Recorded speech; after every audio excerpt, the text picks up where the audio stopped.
오늘 창세기 1장 1절은 말하기를 태초에 하나님이 천지를 창조하셨다 그렇게 말씀을 했는데요. 우리가 성경을 보게 되면은 하나님께서는 하나님 자신의 존재를 증명하려고 하지 않으시는 것을 보게 됩니다. 물론 여기 사람이 쓴 책이라면, 만약에 이 성경이 사람이 쓴 책이라면 하나님이 계셨는데 라고 이렇게 하자면 어떤 하나님이라고 부르는 어떤 신이 있었는데, 이런 식으로 어쩌면 사람들은 시작을 할 수 있을는지 모르겠습니다만, 그러나 이 성경은 하나님의 책이기 때문에 하나님께서 자기 자신의 존재를 사람들에게 증명하려고 하지 아니하시고 그냥 선포하시는 거예요. 태초에 하나님이 천지를 창조하시니라 그렇게 말씀을 했습니다. 오늘 저는 여러분들에게 태초에 하나님이라는 제목으로 말씀을 드리기 원하는데요. 첫째로 태초에 하나님이 계셨다고 성경은 말하고 있습니다. 이 하나님에 대해서 우리가 하나님이라 이렇게 성경이 번역되어져 있습니다만은 이 하나님이라고 번역되어진 이 히브리 단어는 엘로힘이라는 것입니다. 엘로힘이라는 그 단어는요, 하나님 한 분 하나님에 관한 대명사인 것을 보게 됩니다. 여러분, 우리 한글로 이 하나님이라고 이렇게 번역한 것이 얼마나 훌륭한 번역인지 몰라요. 우리는 과거에 하나님께서 자기 자신을 이제 이 성경이 우리들에게 주어지기 전까지는 하나님을 그냥 신이라 그렇게 불렀었습니다. 그렇죠? 절대자 그런 개념밖에 없었더랬어요. 그러나 성경이 번역되어지면서 이 성경에 나오는 하나님 엘로힘이라는 그 단어를 우리 한국말로 번역하게 될 때에 그 번역하신 분들이 하나님이라 그렇게 번역을 했습니다. 그래서 이 번역이 얼마나 훌륭한지 모릅니다. 왜냐하면 하나이신 분이시라 그 말에 그렇죠? 하나라는 그 말, 한 분이라는 그 뜻이죠. 하나님이라는 그 말은 여기 천주교에서는 하느님이라 그렇게 부르고 있는데요. 하느님이라는 것은 천신을 말하는 거예요. 그러나 성경에서는 하나님께서 하늘의 하나님이라 그렇게 말하고 있지는 않습니다. 하나님은 온 우주에 한 분밖에 계시지 않는 참되신 하나님이신 것입니다. 그렇기 때문에 우리가 하나님이라고 이렇게 부르는 것, 우리 성경에 그렇게 기록된 것이, 번역된 것이 너무나 멋진 번역이라고 생각이 됩니다. 그럴 뿐만 아니라 이 한이라는 그 단어의 뜻은 크다라는 뜻이에요. 여러분, 대전을 옛날에는 뭐라고 불렀는지 아십니까? 대전의 다른 이름 한밭이잖아요. 그렇죠? 한밭, 대전 순수한 한국말로 한밭이잖아요. 큰 밭이라, 큰 들판이다 그 말 아닙니까? 그렇죠? 하나님 그랬을 때에 그것은 한 분 하나님이실 뿐 아니라 그분이 위대하신 분이다, 그런 의미가 담겨져 있는 것입니다. 그래서 유일신을 의미하기도 하고 크고 위대하신 하나님, 모든 권세와 영광을 홀로 가지신 절대자 하나님이시다, 그런 의미가 있는 것입니다. 그렇기 때문에 성경은 신명기 6장 4절에 말하기를 이스라엘아 들으라, 우리 하나님 여호와는 오직 하나인 여호와시니 그렇게 말씀을 했습니다. 그리고 이사야서 44장 6절에도 말하기를 이스라엘의 왕인 여호와, 이스라엘의 구속자인 만군의 여호와가 말하노라, 나는 처음이요 나는 마지막이라, 나 외에 다른 신이 없느니라. 주님 스스로 말씀하시기를 주님 아니고는 이 세상에 다른 신이 없다 그렇게 말씀을 했습니다. 이사야서 45장 5절과 6절에도 말하기를 나는 여호와라, 나 외에 다른 이가 없나니 나밖에 신이 없느니라. 너는 나를 알지 못하였을지라도 나는 내 뒤를 동일 것이요 해 뜨는 곳에서든지 지는 곳에서든지 나밖에 다른 이가 없는 줄을 무리로 알게 하리라. 나는 여호와라, 다른 이가 없느니라 말씀을 했습니다. 사랑하는 여러분, 이 세상에 신이라고 부르는 많은 것들이 있지만은 우리 하나님 외에는 신이 없다고요. 그렇기 때문에 사람들이 말하는 그 신들은 전부 거짓 신들입니다. 잘못된 신들이고 사람들이 고안해낸 신인 것입니다. 참되신 하나님은 우리 하나님 한 분밖에 없다고 성경은 말하고 있습니다.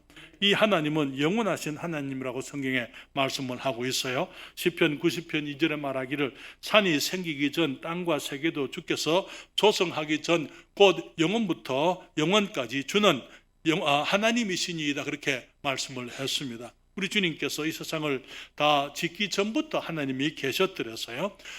우리 주님께서 태초에 그때부터 주님이 계신 것이 아니고 태초라는 그 시간이 인간의 시간이 태초라고 했을 때 거기서 이제 역사의 시작이고 인간 역사 시간의 시작이지만은 하나님께서 그때부터 존재가 시작된 게 아니고 그때 이미 계셨다고 말씀을 하고 있는 것입니다. 그래서 하나님께서 태초에 하나님이 천지를 창조하시느니라 그렇게 말씀했는데 주님께서는 이 산이 생기기 전에 땅과 세계도 주님께서 만드시기 전에 주님께서 영원부터 영원까지 하나님이시다 그렇게 말씀을 했습니다. 계시록 22장 13절에 주님 말씀하시기를 나는 알파와 오메가요 처음과 나중이요 시작과 끝이라 그렇게 말씀을 했습니다. 이 세상에는 이 시작과 끝이 있지만은 우리 주님은 그것을 초월하시는 분이다 이런 뜻인 것입니다. 천지를 지으신 우리 하나님은 한 분이시고 그분이 모든 권세를 가지고 계시지만은 또한 그분은 영원한 영광 중에 계시는 참되신 하나님이다. 광대하신 분이라 성경은 말을 하고 있는데요. 시편 86편 10절에 말하기를 대저 주는 광대하사 기사를 행하시오니 주만 하나님이시니이다. 주님만 참되신 여호와 하나님 그분만 참되신 하나님이시라고 말을 하고 있습니다. 시편 145편 3절에도 여호와는 광대하시니 크게 찬양할 것이라 그의 광대하심을 청량치 못하리로다. 그렇기 때문에 사랑하는 여러분 하나님을 우리 인간의 머리로 다 알 수가 없어요. 그러나 그분은 너무나 크고 광대하시기 때문에 우리 인간을 초월하시는 분이기 때문에 우리들이 그분을 온전히 이해할 수가 없는 것입니다. 그래서 말씀드린 것처럼 주님이 우리가 꼭 알아야 될 것들만 주님이 보여주시는 것입니다. 그리고 또 우리가 알 수 있는 것들만 보여주시는데 그것이 바로 이 성경에 기록되어졌다고 광대하시고 그러나 우리 하나님에 관한 모든 것이 이 성경 안에 다 들어있다 그 말 아니고 이 성경보다 더 광대하신 분이 우리 하나님이요 또 하나님께서는 성경을 통해서 그분을 우리가 알 수 있는 만큼 주님이 보여주고 계신 것입니다. 그래서 주님 말씀하시기를 시편 욥기 거기 12장 13절에 또 주님이 말씀을 하시는데요.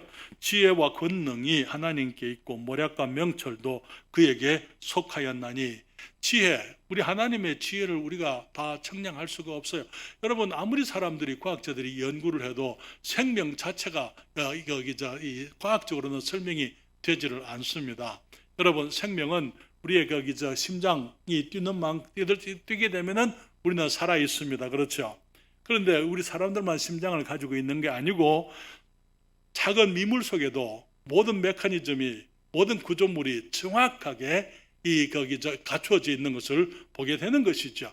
그렇기 때문에 개미 하나에도 정말 건강하게 하나님께 주신 생명을 살아갈 수 있기 위해서 필요한 그 모든 것들을 다 주신 것을 보게 되는 것이죠. 그런데 그런 것을 어떻게 하셨는가? 우리 하나님이 아니면 인간으로서는 할 수 없는 것들이 하나님이 아니면 할 수 없는 것들 그런 것들이 그 모든 피조물들 속에 잠재되어져 있고 그 안에 하나님의 크고 존귀하신 너무나 광대한 지혜와 능력이 함께 있는 것을 보게 됩니다. 그렇기 때문에 시편 147편 5절에 말하기를 우리 주는 광대하시며 능력이 많으시며 그 지혜가 무궁하시도다 그렇게 말씀을 했습니다. 이 하나님은 참되신 하나님, 한 분이신 하나님이며 크신 하나님이라고 말씀을 드렸습니다.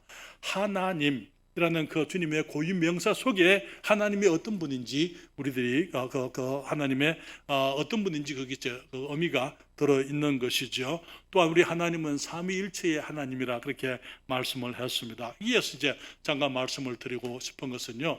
조금 전에 하나님을 엘로힘이라 한다 이렇게 말씀을 드렸어요. 그러나 사실은 엘로힘은 엘이라는 이 명사의 복수입니다. 하나님, 신 그랬을 때에 엘 그렇게 얘기합니다. 그러나 엘로힘은요. 여기에 그 복수 명사라는 것. 그러면 우리는 이제 복수 하나님을 믿습니까? 우리는 복수 하나님을 믿습니까? 아니요. 우리는 유일하신 참 하나님 한 분을 믿잖아요. 그렇죠? 그런데 어떻게 그래서 이 성경에 보면은 태초에 하나님이 했을 때 하나님이 엘로힘이라 그렇게 얘기했어요. 복수로 어떻게 얘기하면서 그 다음에 천지를 창조하시니라. 창조했다는 그 단어는요 히브리 말로 바라라는 뜻입니다. 바라라는 단어입니다. 그것의 뜻은요, 창조했다 그런 뜻이에요. 근데 그것은 이 3인칭 단수 동사입니다. 3인칭 앞에는 복수, 엘로힘이라는 복수 명사가 우리 한국말하고 이제 영어나 또 이 다른 원어과의 차이가 있다면은 그 복수에 따라서 동사의 형태가 달라지죠. 이 수에 따라서, 명사의 수에 따라서 주어가 복수면은 동사도 복수형이 따라가야 되는 것입니다. 그런데 여기 성경에 보게 되면은 우리 하나님께서 엘로힘이 하셨다고 말씀을 하시면서 창조하시니라라는 그 단어는 단수 동사로서 그렇게 기록이 되어져 있다는 것이죠. 여기에 이 복수의 인격이 우리 하나님께서는 한 분이시지만은 함께 하나로서 복수의 인격을 가지고 계신 분이다 그 말이죠. 복수의 인격을 가지고 계시지만 그분이 한 분으로서 이 하나님이 역사하신다, 일하신다 그런 말씀을 하고 있는 것입니다. 우리는 성경의 첫 세 절, 다시 말하면 창세기 1장 1절부터 3절에서 우리 삼위일체의 하나님께서 함께 계시는 것을 보게 됩니다. 여기 보면은 태초에 하나님이 천지를 창조하시니라. 그래서 이게 하나님은 엘로힘인데 천지를 창조했다. 그 단어는 이 이루어냈다라 혹은 무엇을 만들었다, 꾸몄다 그런 의미를 가지고 있어요. 여기서 이제 그 무에서 유를 만들어내셨다 그런 의미인 것입니다. 그래서 그것은 단수동사로 사용을 하고 있다는 것이죠. 그 다음에 말하기 2절에 땅이 혼돈하고 궁하며 흑암이 깊음 위에 있고, 그 다음에 하나님의 신은 수면에 운행하시니라. 여기에 삼위일체의 이제 세 번째 위라고 말하고 있는 성령께서 거기에 함께 역사하고 계셨던 것을 보게 됩니다. 그리고 하나님이 가라사대 빛이 있으라 하심에 빛이 있었고, 주님께서 이 빛을 무엇으로 만드셨습니까? 말씀으로 만드셨습니다. 우리는 이 말씀이 바로 제2인격 아들 하나님인 것을 우리가 알게 되는데요. 요한복음 1장 1절로부터 3절에 주님 말씀하시죠. 태초에 말씀이 계시니라. 이 말씀이 하나님과 함께 계셨으니 이 말씀은 곧 하나님이시니라. 그가 태초에 하나님과 함께 계셨고 만물이 그로 말미암아 지은 바 되었으니 지은 것이 하나도 그가 없이는 된 것이 없느니라 말씀을 했습니다. 태초에 창세기 1장 1절에 태초에 하나님이 천지를 창조하시니라 말씀하실 때 그 태초에 누가 계셨다고요? 말씀이 계셨다고요. 태초에 말씀이 계시니라. 이 말씀이 하나님과 함께 계셨으니 이 말씀이 곧 하나님이시니라. 태초에 하나님과 함께 계셨고 만물이 그로 말미암아 지은 바 되었으니 지은 것이 하나도 그가 없이는 된 것이 없느니라. 그래서 창세기 1장 1절로부터 3절에 하나님께서 계시면서 그게 하나님의 신 성령께서 계시면서 또 하나님이 말씀으로 온 세상을 지으셨어요. 그래서 이게 이 삼위, 지금 우리가 삼위 하나님이라고 하는 이 세 인격이 한 분 하나님 안에 함께 역사하시고 이 세상을 지으셨던 것을 보게 되는 것입니다. 여러분, 주님께서 우리 사람들을 범죄하고 난 이후에 영혼들을 구원하고자 하실 때도 주님께서는 이 삼위 하나님께서 함께 우리 영혼을 구원하시기 위해서 이 세상을 지으실 때에, 만물을 지으실 때에 이 삼위 하나님께서 하나로 역사하셨던 것처럼 우리 사람들을 구원하시고 하나님께서 이 땅에 하나님의 일을 이루실 때도 이 삼위 하나님께서 함께 하시는 것을 보게 됩니다. 아버지 하나님께서 창세 이전부터 이 사람들을 구원하고자 주님이 계획하셨다고 말씀을 드렸습니다. 그렇죠? 그 계획을 따라서 말씀 하나님, 성자 하나님께서 육신이 되어 오셔서 우리를 구원하시려고 십자가에서 죽으시고 우리 죄의 구속을 이루셨다고 말씀을 드렸습니다. 그런데 예수님께서 십자가에서 우리의 모든 죄를 위해서 죽었다고 해서 사람들이 그냥 구원받는 거 아니잖아요. 그 사실을 사람들이 알고 듣고 믿어서 이제 그 예수님을 영접함으로 영혼들이 구원받는데, 그때 사람들이 거듭나게 하는데 그 역사가 이 성령께서 하시는 것이라고 말씀을 드렸습니다. 예수님께서 제자들에게 말씀하실 때에 부활하신 이후에 예루살렘에서 주님께서 제자들이 주님 이제 나라를 회복하실 때가 이때입니까? 라고 물었을 때 주님 말씀하시기를 때와 기한은 아버지께 속한 것이니 너희가 상관할 바가 아니다. 너희가 알 바가 아니다. 그리고 말씀하시기를 이제는 오직 성령이 너희에게 임하시면 너희가 권능을 받고 예루살렘과 온 유대와 사마리아와 땅끝까지 이르러 내 증인이 되리라 그렇게 말씀하셨잖아요. 거기에 이제 아버지 하나님께서 계획하신 그 구원의 일을 예수 그리스도 이 성자 하나님이 오셔서 이 사람으로 오셔서 그분이 성취하셨지만은 이제는 성령께서 이제는 사람들 주님의 사람들과 함께 역사하시면서 지금 우리가 살고 있는 이 시대를 성령 시대라고 부르지 않습니까? 왜냐하면 우리가 성령께서 하지 않으면은 성경은 말하기를 아무도 예수님을 주님이라 그렇게 부를 수가 없다고 말씀하고 있어요. 성령께서 깨닫게 하시고 믿음을 주실 때에 사람들이 예수님을 영접함으로 구원을 받게 되기 때문인 것입니다. 그래서 성경은 말하기를 이 창세기에 계시던 그 말씀 하나님, 온 천지를 지으신 창조주이신 말씀 하나님께서 사람이 되어 이 땅에 오셨다고요. 요한복음 1장 18절에 말씀하시죠.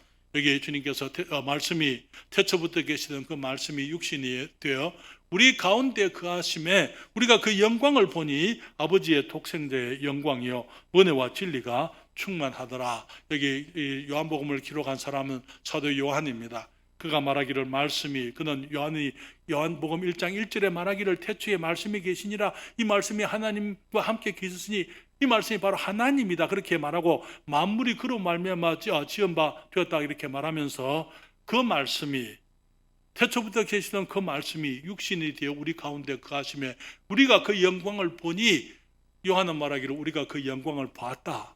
무슨 얘기입니까? 예수님을 얘기하고 있는 게 아버지의 독생자의 영광이요 은혜와 진리가 충만하더라. 요한은 그들이 거기 봤던 육신으로 오신 그 예수 그리스도가 영원 전부터 계시던 이 말씀 하나님이었던 것을 그가 증거하고 있는 것입니다.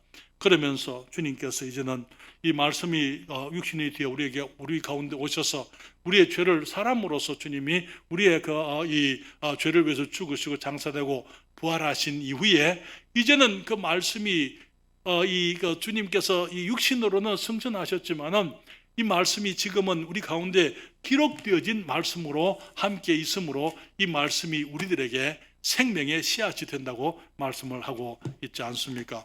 이렇게 우리 베드로전서 1장 23절에 말씀하고 있습니다.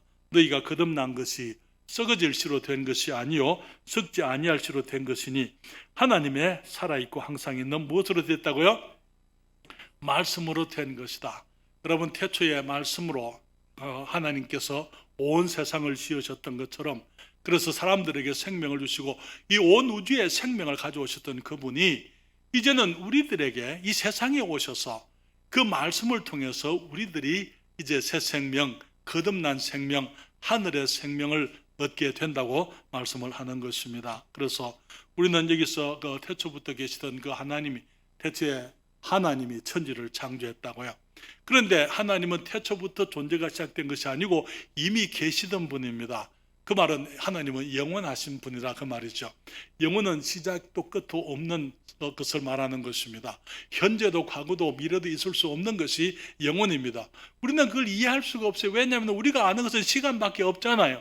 그러나 하나님은 우리의 차원을 넘어서는 분이기 때문에 영원이라는 개념을 우리들이 다 이해할 수가 없습니다만은 그러나 과거 시간의 개념이 없는 영원 속에 계시던 하나님께서 태초라는 시간 속으로 오신 것입니다.